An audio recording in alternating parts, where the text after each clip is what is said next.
Hello, welcome to Oxford Heirlooms. Today we're going to sew pin tucks on both sides of the fancy insertion that we created for our day gown.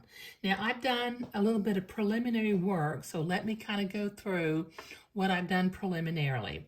Now I put 3/4 inch insertion lace on both sides of my wide Swiss insertion.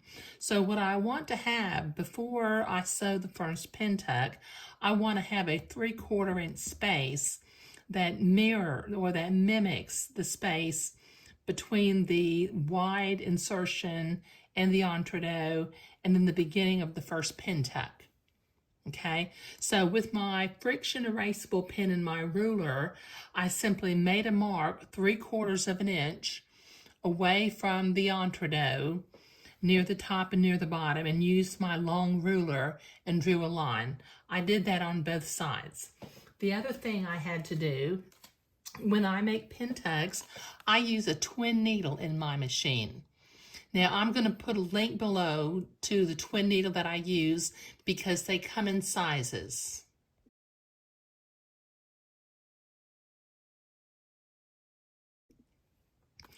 And this one is size 2.0/80. I think but I will have a link down below. The other thing that I did was I normally have the tension on my sewing machine set at 2.5. I've changed my tension to 6.5 so that the little pin tuck will stand up a little bit better and not be flat. Okay, I've got my sewing machine set. I've got 3 strands of thread coming through here right now. I've got 2 strands coming from the top of the machine. One is threaded into the right-hand needle, the other is threaded into the left-hand needle, and then I've got my bobbin thread. Okay, so it's time to sew. So I'm going to bring my day gown front piece over here, and just because it's my habit, I tend to sew down with the panel to my right. So I'm going to line up my friction erasable pin line in between my 2 needles. Slowly put my needles down. Make sure I'm piercing the fabric and the pin line is right between the needles. Now very slowly, because these twin needles are prone to break if you go too fast with them, I'm going to sew along that line, just keeping my pin line in between my 2 needles.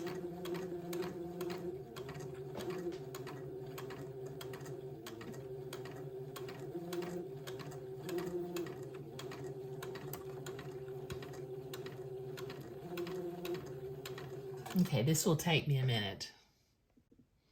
Okay, I've gotten to the end, and as you can see, it's created a lovely little pin tuck along the front of my fabric. Now that friction erasable pin will disappear when I iron it.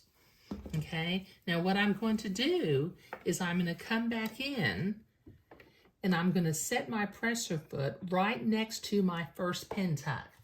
Now, you may be wondering why I'm not using a pin tuck foot.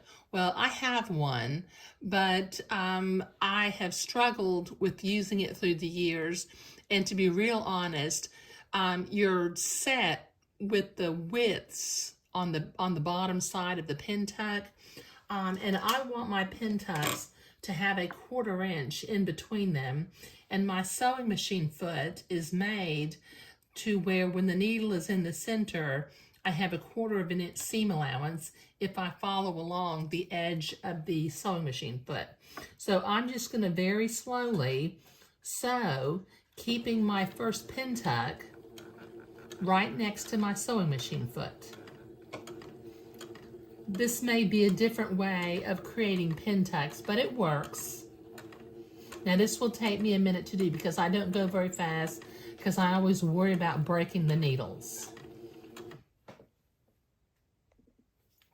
Okay, so I've got the second pin tuck sewn in, and since I want to have 3 pin tucks on both sides, I'm going to repeat this process one more time on the left-hand side of the fancy panel insertion.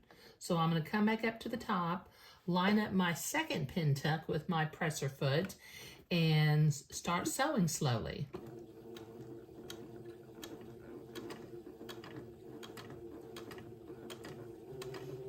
And I would mention, you may be satisfied with your pin tuck foot, and that's fine.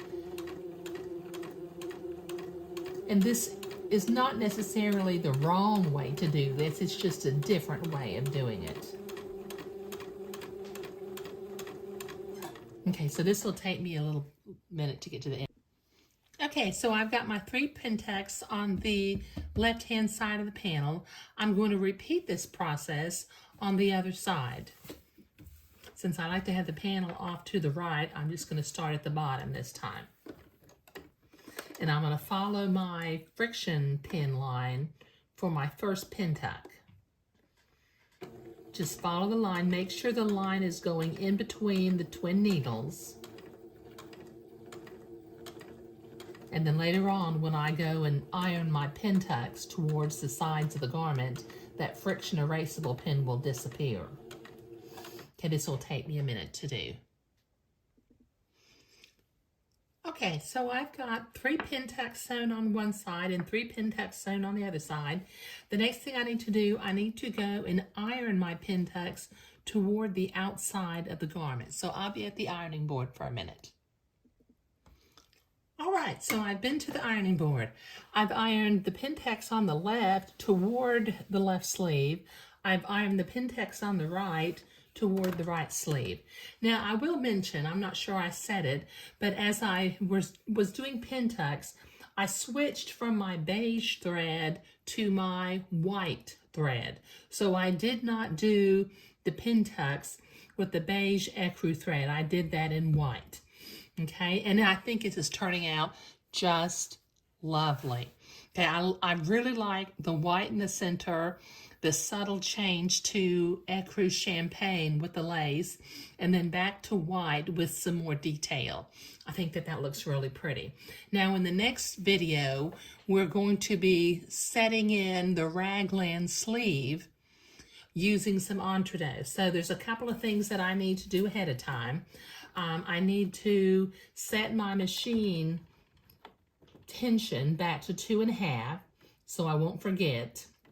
I need to change from my twin needle back to my single needle, and I will need to change back from white thread to beige ecru thread. But that's what we're doing in the next video. And this was what we were doing today, sewing the pin tucks on both sides of the fancy insertion. Thank you.